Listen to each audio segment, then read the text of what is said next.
This podcast is a member of the Place to Be Nation family. Visit us at placetobenation.com, the only place to be in your pop culture world.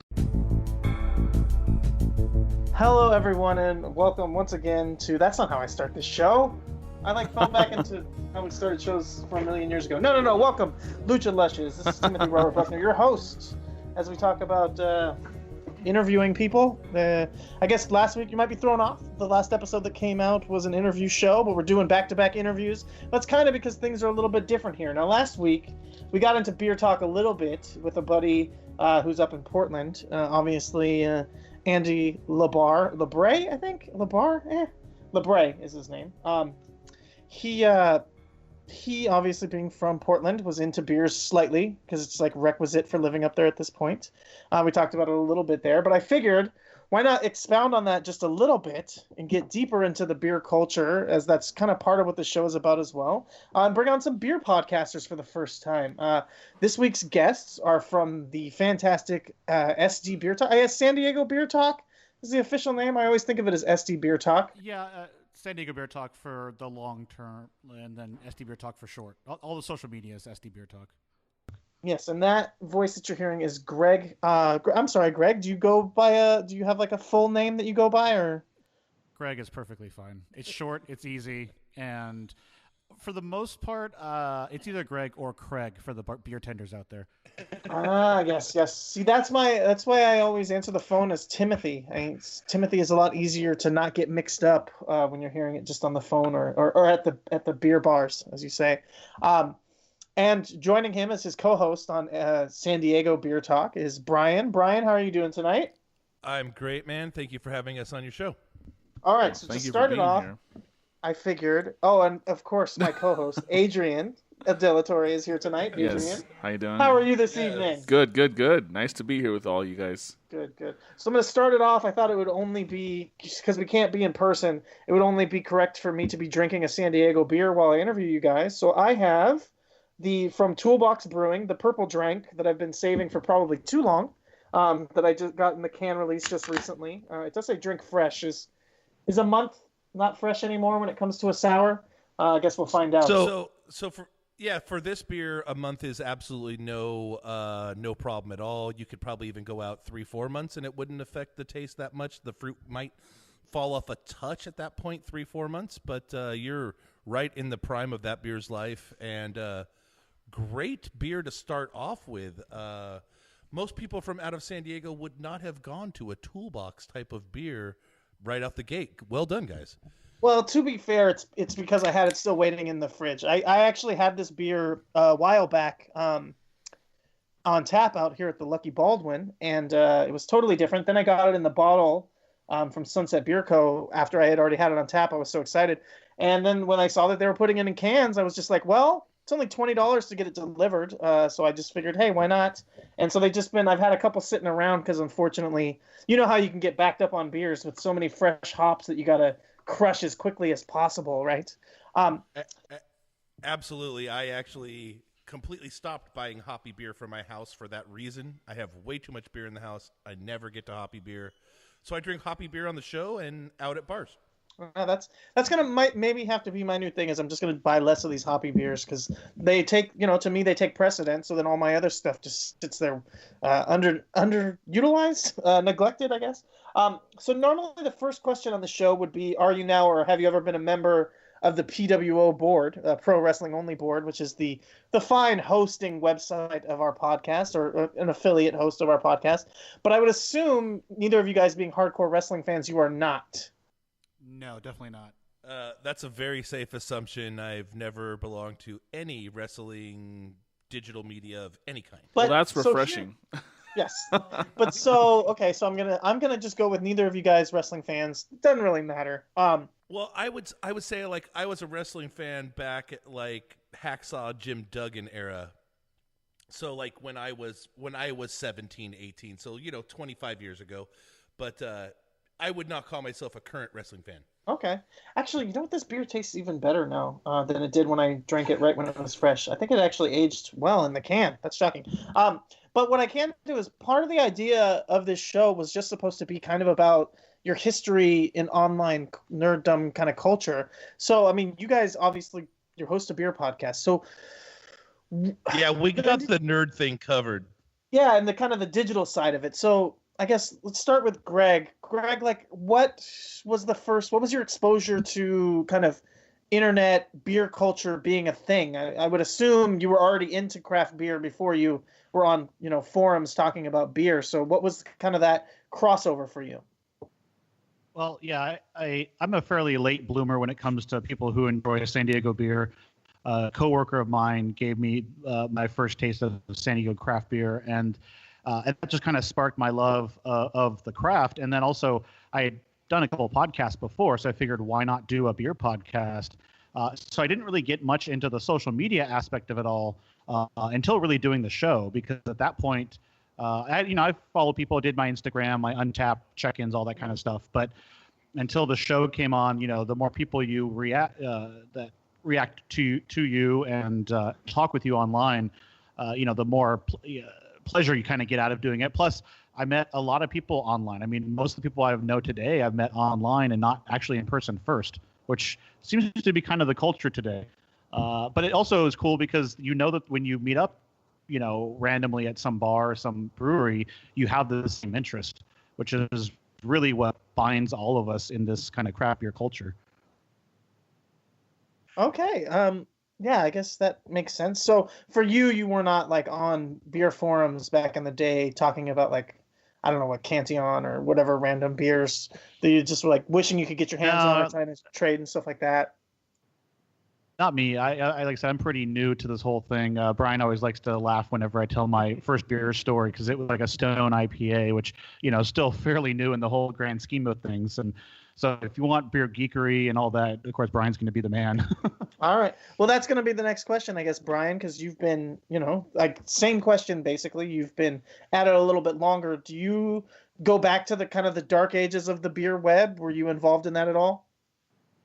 100%. Probably been trading beer. Actually, I haven't traded beer in a couple of years because really I proved that all the best beer is either available or made here in San Diego.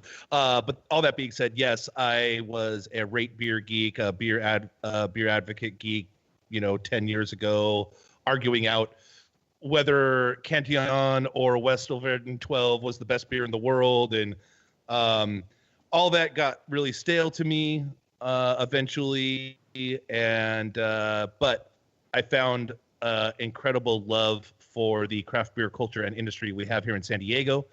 And that's what led to me becoming a craft beer blogger about 8 years ago. And then I joined with Greg on this podcast roughly a year and a half ago and 120 episodes ago. Nice. Wow. Adrian, do you have any follow-up questions kind of about this part of it? Yeah, first of all, I love your guys' logo, by the way. It's like so genius. It's like a simple idea, a beer and a microphone put together. That's awesome. That's really cool. Well, we got really lucky. Thank you, first off. And secondly, we got really lucky. We have a local craft beer artist named Craft Beard. His name is Rudy. And he worked with us on the logo with Greg when he started SD Beer Talk. And like you said, simple, elegant, straight to the point, conveys that we talk about beer just from a graphic image. Yeah, I love it. What I wanted to ask Greg, apparently, and this, I might have to bend your ear a little bit about this after the show, but since I have you on here now, apparently you're an Apple specialist. Do you have the iPhone 10? And if not, what do you think about the iPhone 10? I know it's not kind of related to beer, but I'm really curious because I was reading your bio on your website here. I don't currently. I'm hoping for like some Christmas money to help me purchase that $1,200 phone. I laugh at him because I'm holding my brand new Note 8 that I got yesterday, which might as well be the same phone. Right. Yeah, you don't have a notch though. No notch. No, but from what I've seen I have gone to the Apple Store and tried it out, of course, and from people that I know that have it, the notch really is not that big of an issue. It kind of goes away peripherally, once you use the phone. I'm really curious about Face ID. Everyone says it's better than Touch ID, but I don't know. That's not having the button there. Ugh, that's kind of scary to me. Yeah. Well, not to go off on too much of a tangent, but the Samsung phones these days have some amazing OLED screens. My brother-in-law was in town, and I was looking at his Note phone, and I was like amazed at how nice the screen was. But anyway, not to go off on too much of a tangent on that, I was going to say what an app that's available on the iPhone 10, it's available on lots of devices, is the Untapped app, which you can follow us on. Tim, follow me at Della Boots, follow Tim at Lucha Undead, and I was going to say, Tim, you should be proud of me because this past weekend I went to a brewery and I did the same thing the weekend before that. I've been trying to go to different breweries every weekend, and you can check out what we're drinking on there as well. Are you guys on Untapped, by the way? Do you guys use that app at all? Yes, I am SD Beer Talk, and Brian, you're Sora Suds. I'm sorry, Suds. Which Nice. the Lucha Undead account does follow both of you guys, and definitely get a bit jealous when I see the weekly brunch strips of Tiger from Brian here, which is just seems phenomenal every time. Tiger is the fucking best, and if you guys ever make it to San Diego, mandatory stop. Whether it's brunch, lunch, dinner, or in between, amazing beer list, tremendous food, great people, fun atmosphere, just one of the best craft beer bars in the world, let alone excels at being one here. Get the poutine. Okay. Ooh, I like poutine. I had Now, that for the first time. Sorry. How does it compare to the poutine from Alpine? Because I'm like really wanting to get out to Alpine to try that as well. Okay, so they're different. Tiger's poutine is wood fired in a wood fire oven, so you get kind of a smoky quality that you don't get from Alpine's. What makes Alpine's unique is that every week they make a different gravy, and so I would say if I had to pick, I would say advantage Alpine, but only barely. Okay. Well, I mean, I am a connoisseur of the gravies, so both good and bad. I don't discriminate against gravies. I don't even mind if they're red. So sorry. I'm kind of being an idiot. So, and it's also awkward for me, and I'm just going to put it out there though because we're interviewing both of you guys. So that's just not how we normally do it. But it's also really fun because I think you guys have a great dynamic. So speaking of that dynamic, I guess you didn't meet on, Beer Advocate. How did you guys get together to decide to start doing the podcast? What kind of happened there? So the podcast started with me and a lady called Melinda Hooker, or, she's like actually just called Hooker. But that's kind of the personality she had. Imagine Howard Stern beer podcast where she's Howard Stern and I'm Robin, even though she's a black lady and I'm a white male.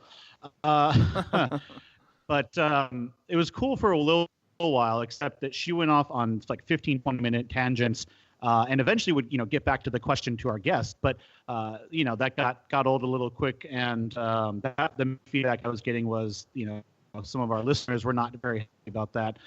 And so it just so happened that she got busy with life. She couldn't come to the shows anymore. And I did it alone by myself for a couple of episodes.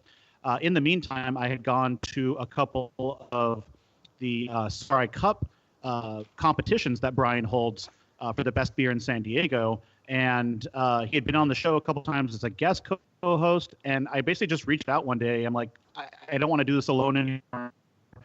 It's a lot of work for one person. So I might as well reach out to someone who enjoys beer, well, more than I do, and also has a good contact list of people that he's met over the years. So, okay, that's pretty. Yeah, good so ones. he used me for my Rolodex and my brain.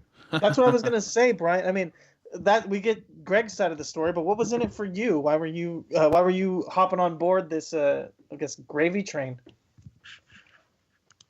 So a couple things. Number one, I fucking love talking about beer, and it's something that I find incredibly effortless. Number two, also, I was using him in reverse. He had a completely different network and connection set than I did. Thirdly, blogging is fucking dead, and I don't mean that in a bad way. No one goes to a website and reads an in-depth article anymore. It's just my website traffic was dying. This is a year and a half ago. Now my website traffic is like up compared to where I used to be 4 or 5 years ago. And honestly, when I joined, I was a little apprehensive. I didn't know necessarily that I would enjoy it as much. I really know that I could constantly keep the episodes fresh and changing and morphing. But I have found all of those things incredibly effortless. And I'm really stoked that I did get invited to the show, and it's worked out great for me. Yeah, and I just want to add to that. The way so like I said, this is my third podcast, and I've done podcasts where I am the sole content creator of that podcast. This one was purposely an interview-based podcast where most of the material is the brewer or the owner or the beer tender or whatever it is that we're interviewing. Or the bulk of it is the person we're interviewing. And so what that's great for is like someone like Brian coming in, new to podcasting, he could, have his say on beers that we drink or what his opinions are of a brewery. However, really it's about learning from the brewer or the owner or what their experience is. And so that takes a lot of weight off of your shoulders.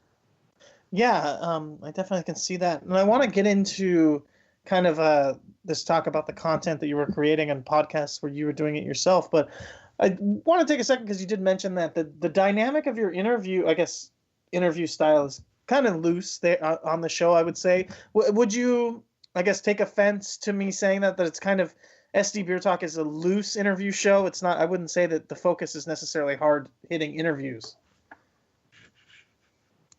No, not at all. No offense. And that's kind of on purposeful. So our goal is not to be some kind of hard-hitting investigative journalism where we're like trying to get people on our show to set them up and get them to say something or convey a negative message.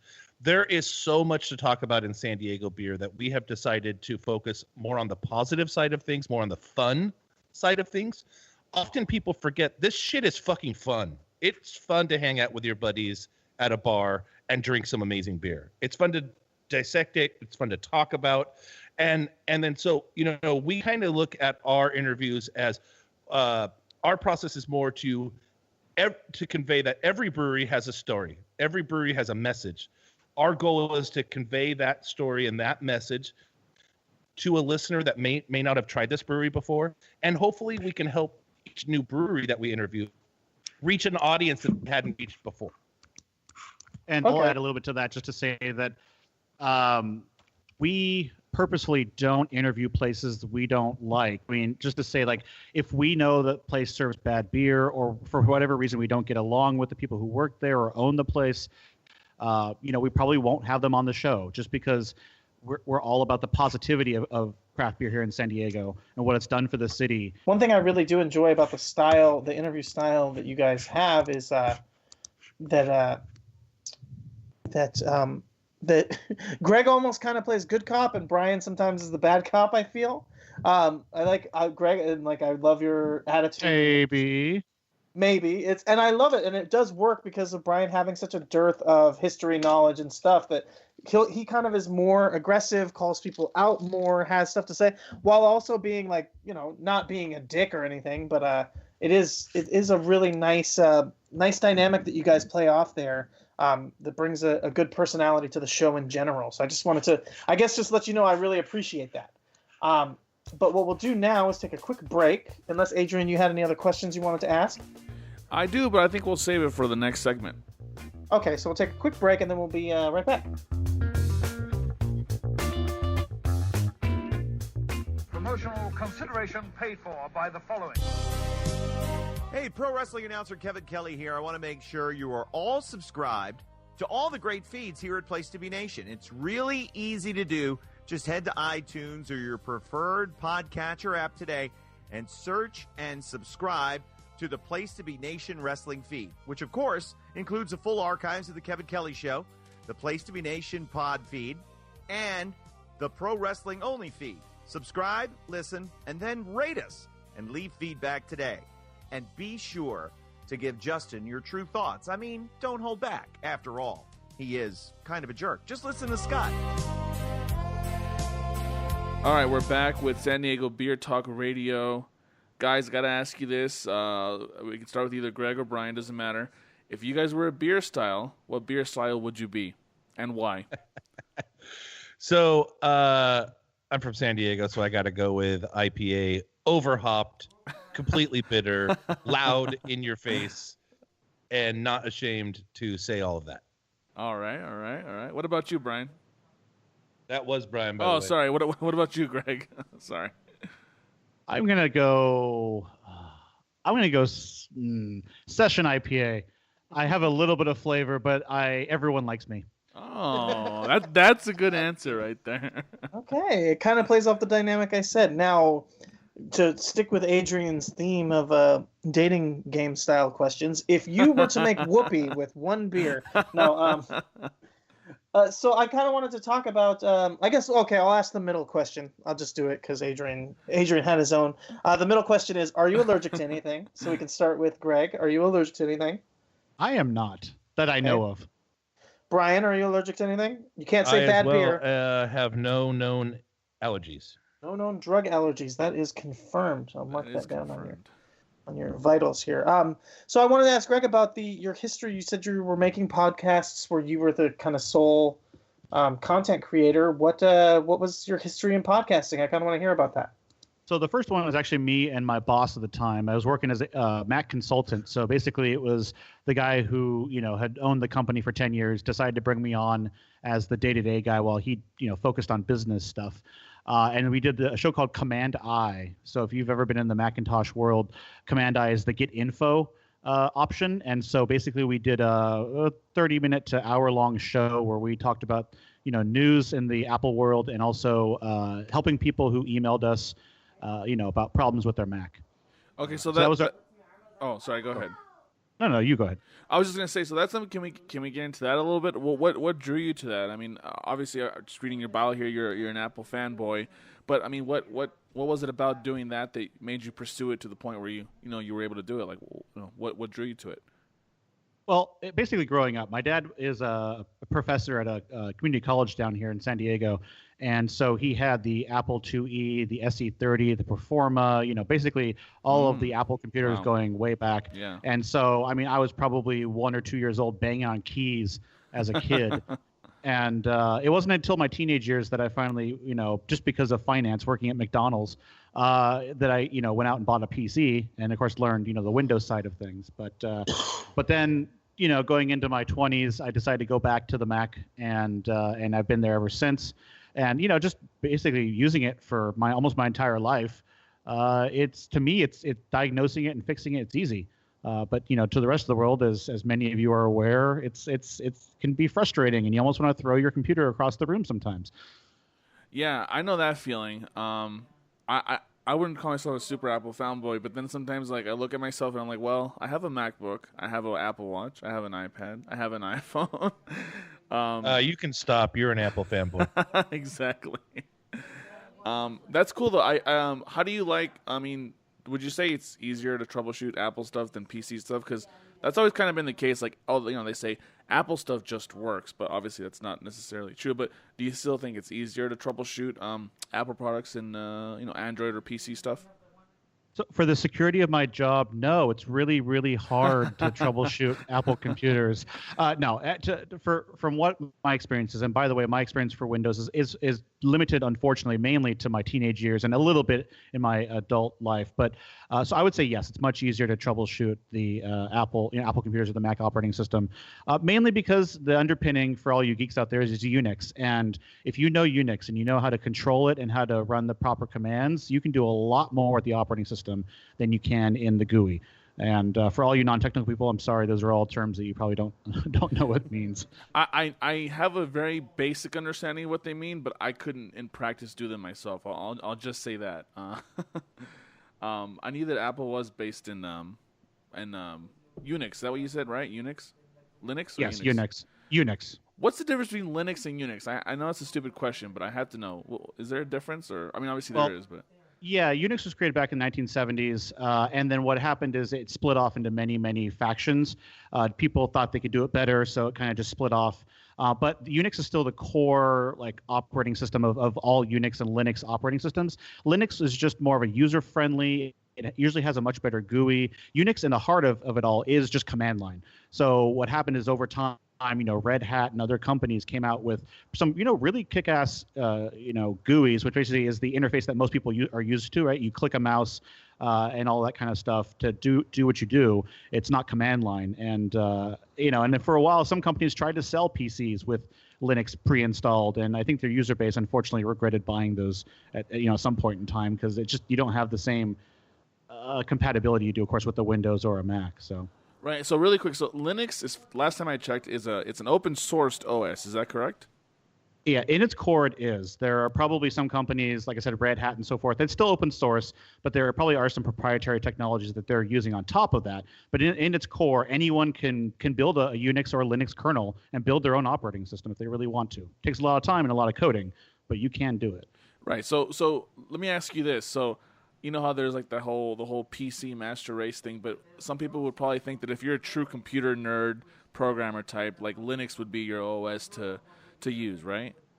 Yeah, it's definitely the geek operating system. If you like tinkering, if you know what you're doing, you like, and what it comes down to is if you like, Googling things or you like looking things up, you like learning how to why things run the way they do on a computer, then you want, Linux or something like that, because you can actually understand why that program launches the way it does, or why, when you type this command, it deletes a whole folder of items or whatever it is, right? So it's definitely for the geek community, people who like to tinker and so forth. It's kind of like cars, right? Some people take their car and to get their oil changed. Some people do it themselves. Some people rebuild their entire engine, right? It's all those types of things. Right. So it's for the Wozniaks of the world. Let me ask you this: what's the beer master race? What's the beer that true beer? Now, putting this out to the room, what's the beer that true beer nerds drink? Like, let's get into that a little bit. What type of beer would you say is like, if you're a true beer fan, like this is what you should be drinking? Whether it's style, whether it's brewery, whether it's whatever. What do you guys think?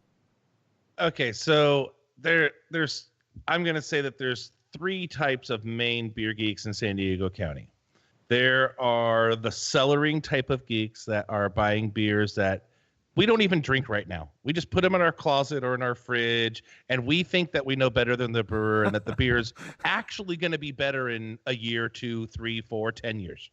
I kind of fall into that one. Gotcha. Not actually on purpose, just what happened in my life. Then there is the brewery only type of beer geek, which is what the breweries actually want, which is people that go to breweries all the time. That's what they love to do. They love to go brewery hopping, and they drink the beer right at the brewery. It's the freshest. It's exactly as the brewer intended for you to drink it. Then we have this whole new class of people that just showed up this year, where they are what we're calling line standers. These are people that are like, oh, there's a beer release this Saturday that no one else is going to have. I'm going to stand in that 3-hour line to be one of those people that gets those one of those 2 or 3, 4 packs so that I can put that on my Instagram and be like, see, motherfuckers, I got a beer you can't get. So those are the main type of beer geeks in San Diego County. I kind of fall. I have a little bit of toes in all of those pools. I have 200 or 300 bottles at my house that, will be fine in 2 or 3 years whenever I get to them.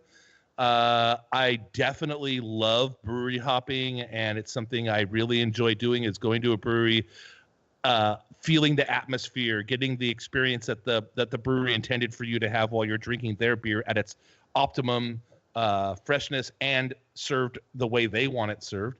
And then I'm also like the first person that's going to text my friend that I know is in line and be like, hey, dude, get me one of those 4-packs. So it's hard for me to put myself in any one category. I'm going to call myself an omni beer geek. I love it all. But I won't wait in line. Right. I'll gladly glom on to you waiting in line, friend of mine. I'll gladly PayPal you extra money for doing that.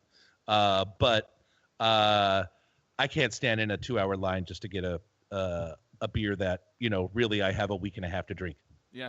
And that first beer type that you listed, that sounds dangerously close to what a wine person would be. You know what I mean? Very good equivalency. Also like the type of toy collector that never opens a fucking toy. They just buy it and put the pretty box on their shelf. Right. Like there's no way to know for sure that when I get to the beers that are in my fridge and in my closet that they'll be better. Sometimes they're not. Sometimes they've got some oxidation. Sometimes the beer was better when it was released. I mean, it's all a crapshoot. There are many beers, especially like a very high alcohol percentage, heavily flavored stout type of beer. Those age probably the second best behind like real traditional Belgian gooses, but most people in America aren't really familiar with those. Thankfully, that's why I can still buy them at bottle shops. But that being said, so there are certain types of beers that you can like bet on that will definitely age well. Then there's a lot of the beers that we're putting away today that, probably be okay. But, it's a guessing game. So a lot of factors go into it. The higher the ABV, the longer it can age. If it's sour, a real sour beer, not like a kettle sour, like the toolbox beer you're drinking is more of a mixed fermentation type of beer where they've got actual bacteria in it. Those beers morph and change because the bacteria keeps eating proteins and sugars in the beer, and it keeps producing more alcohol and more off flavors. So, you just have to be knowledgeable about the products you're buying if you're considering cellaring them. It's also very expensive. So, like, you buy a beer that you want to technically cellar properly, that temperature is 55. So now you're paying electricity for 2 years on keeping that beer in a fridge that's set at 55. But you made a great equivalency. Very, very similar to wine people that have, a huge cellar. Definitely. And the other thing I want to say is I'm not that kind of beer person at all, but I do have a couple of beers that Tim gave me back in like July that are still in my parents' fridge in California. So Well, that's another. We'll see how those taste. And I don't think that those are going to age well. Those were Mother Earth Cali Creamin cans. Oh, yeah. So they're not aging well, I don't think. Yeah, go ahead and let Are they those still die. drinkable? They're still drinkable, right? Well, I mean, they're not going to poison you, but what's drinkable is a very gray area. I would not recommend drinking a 2-year-old Cali Creamin. That being said, maybe for science.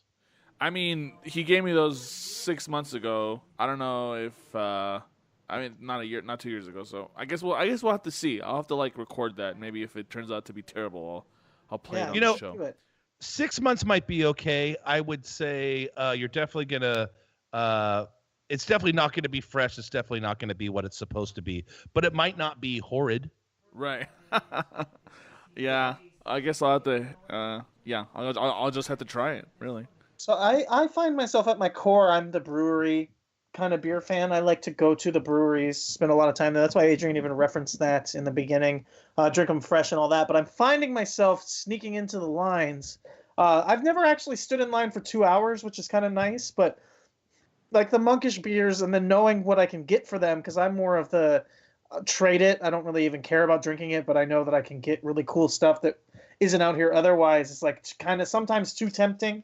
But I do have a question for you as the cellar guru here. So I happen to have a couple of like bourbon barrel aged. It's the Fremont Dark Star with coffee. I bought a couple of them. They were cold when I bought them. I put them directly into my fridge here. I was kind of hoping to age one. What do you think about the likelihood of like bringing one to cellar temperature, or should I just leave them in the fridge and forget it? Okay, so that particular beer is very good for aging. It's very durable. It's not going to all of a sudden be ruined because of one temperature swing. So if it was me, I always want to drink one fresh. So now you've got it in your mind. You know what that beer was. Yeah. But absolutely no problem. If you live in Southern California, just take that beer out of your fridge and put it in your closet. Okay. Especially that type of a beer that's going to be over 10%, a heavily flavored stout. It's definitely going to morph and change. I would say in your closet at, ambient 70-ish degrees, you've got a good year and a half. If you put that in a temperature-controlled, like wine fridge-ish thing that was holding it at 55, you could push that out 2-3 years probably without any degradation of the beer.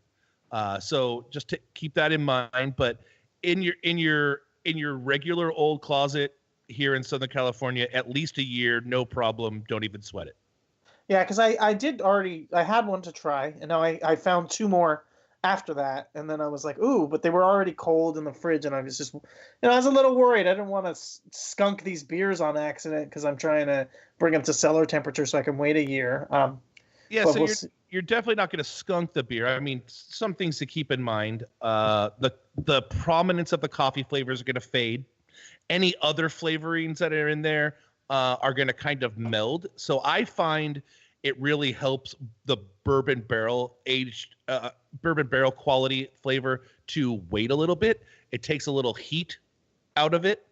So it's gonna be different, but it's not going to be bad at all. And in particular, Fremont makes amazing freaking stouts that age very well. I've had several that were 2-3 years old, aged properly in like a 50-55 degree type of condition. But that being said, you picked a very safe beer to do this type of experiment with.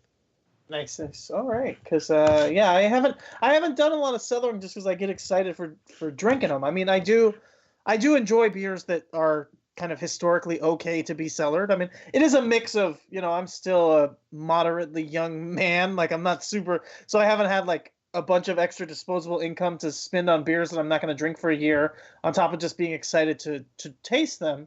But now I'm like slowly kind of dipping my toe in the idea of, well, maybe I will kind of build up a cellar and have some beers waiting. And how dangerous is that? Like on your like kind of history, like how quickly do you think it gets out of control when you're starting to dip your toes into aging and cellaring beers this way? So it took me about a year to get out of hand. So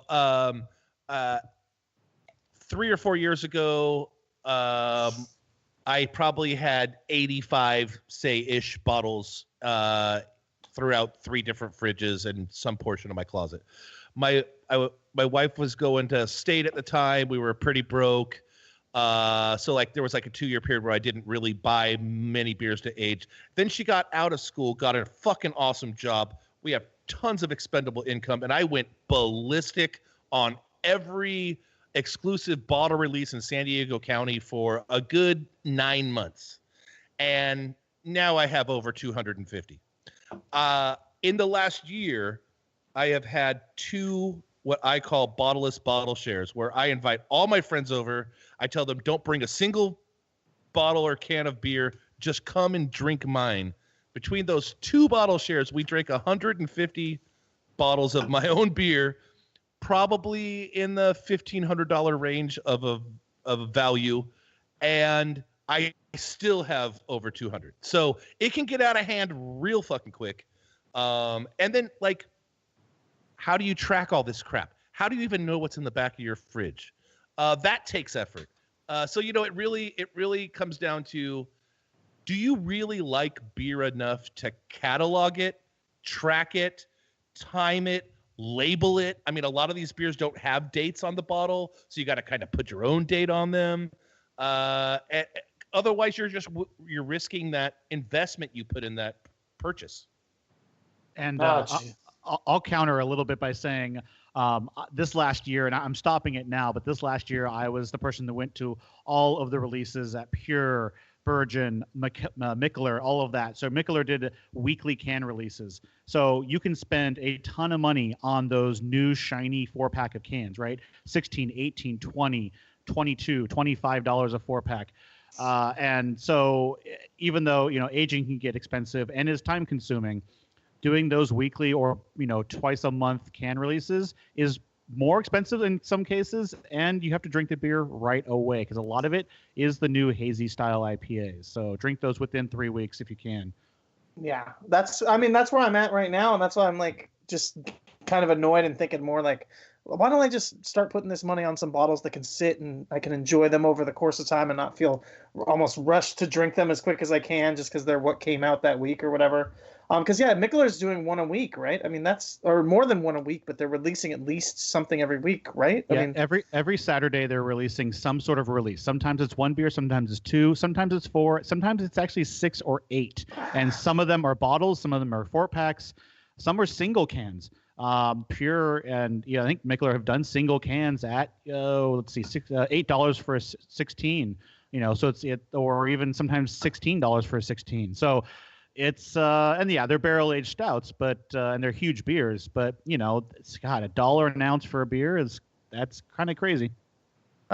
Well, I mean, okay, so the final thing I wanted to get into, and I feel like we're already cutting it dangerously close, but Brian, you talk a lot about San Diego County has all the best possible beer that you could ever want. I'm not gonna. I hate to use this word because it seems like it's slightly derogatory, but you come across like a slight San Diego beer homer. Greg, a little bit less. Slight. Yeah. Okay.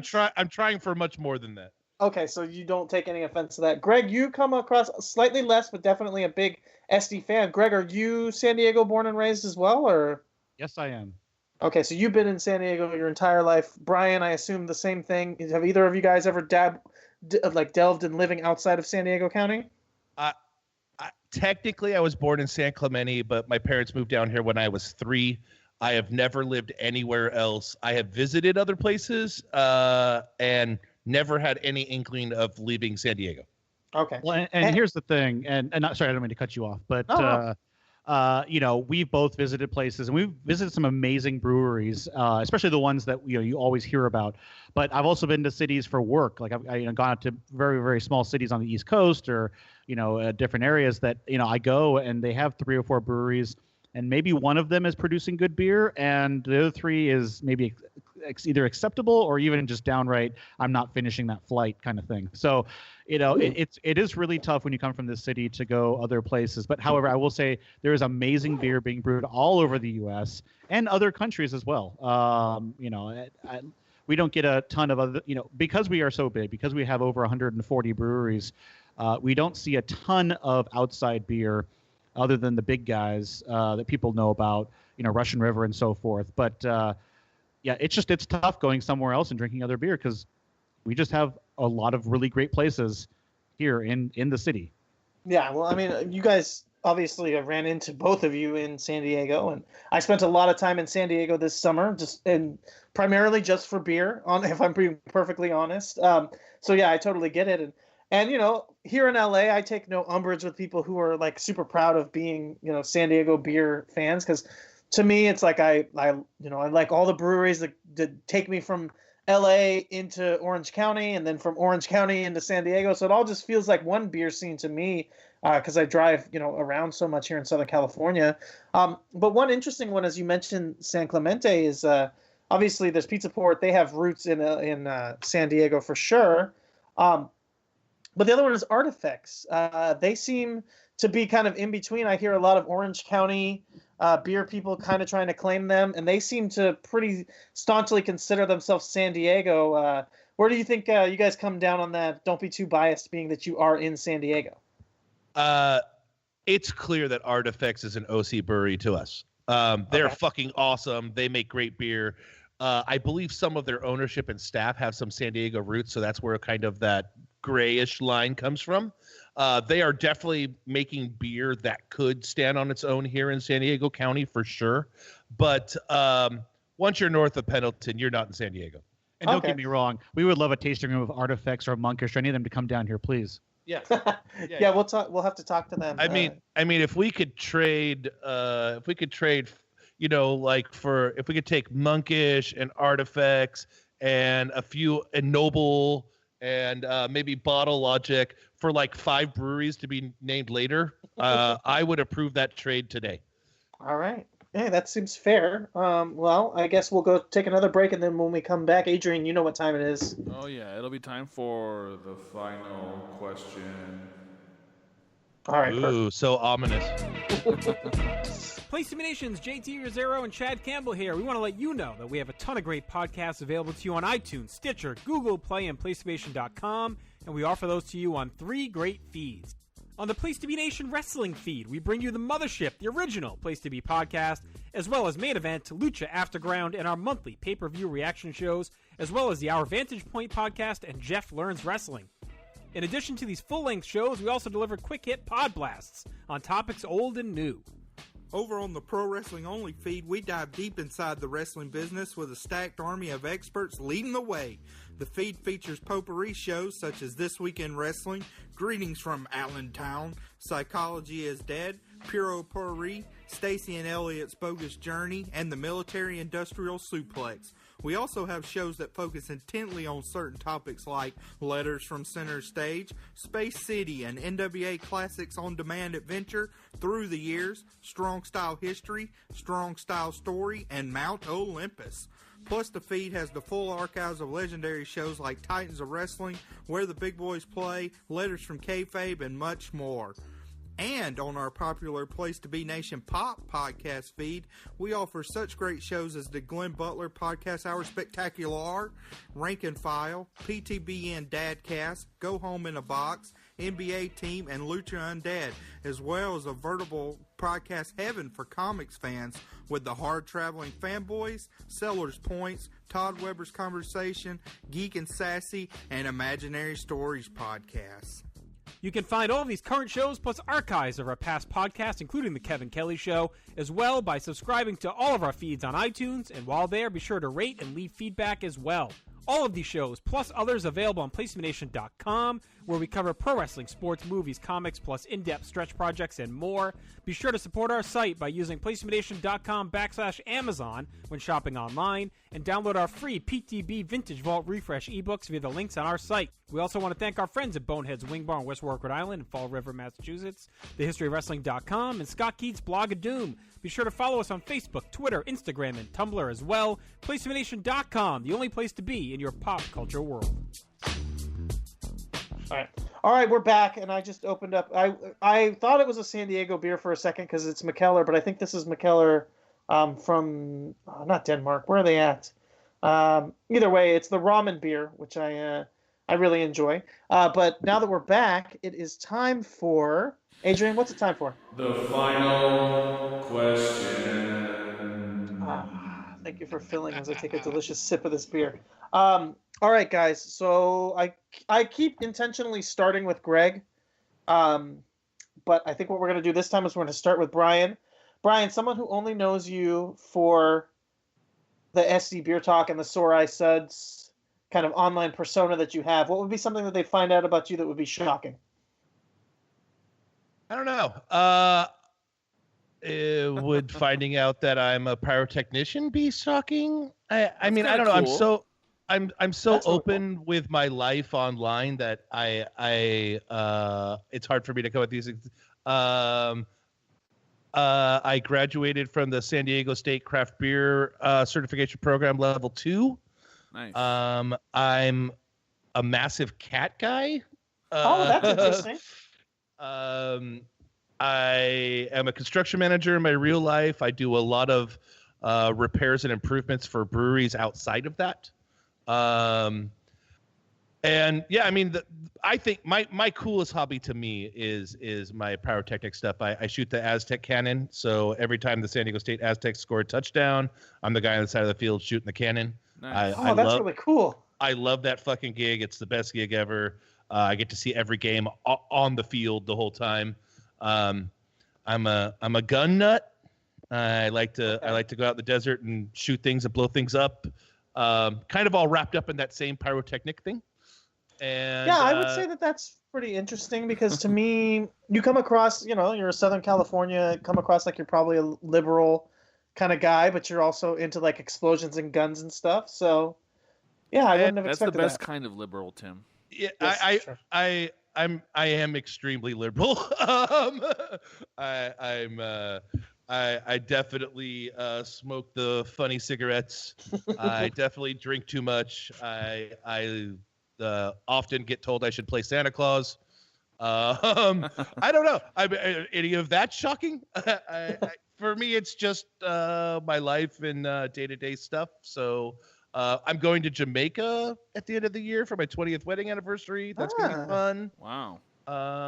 But other than that, man, I really just enjoy not having children so that I can have cool hobbies. Yeah, I'm with you on that. I'm in the same boat. So Yeah, you know who else likes to blow things up? Tom Likas, radio legend Tom Likas. Blow me up, Tom. All Show right, me your so pickle. all right, Greg, same question.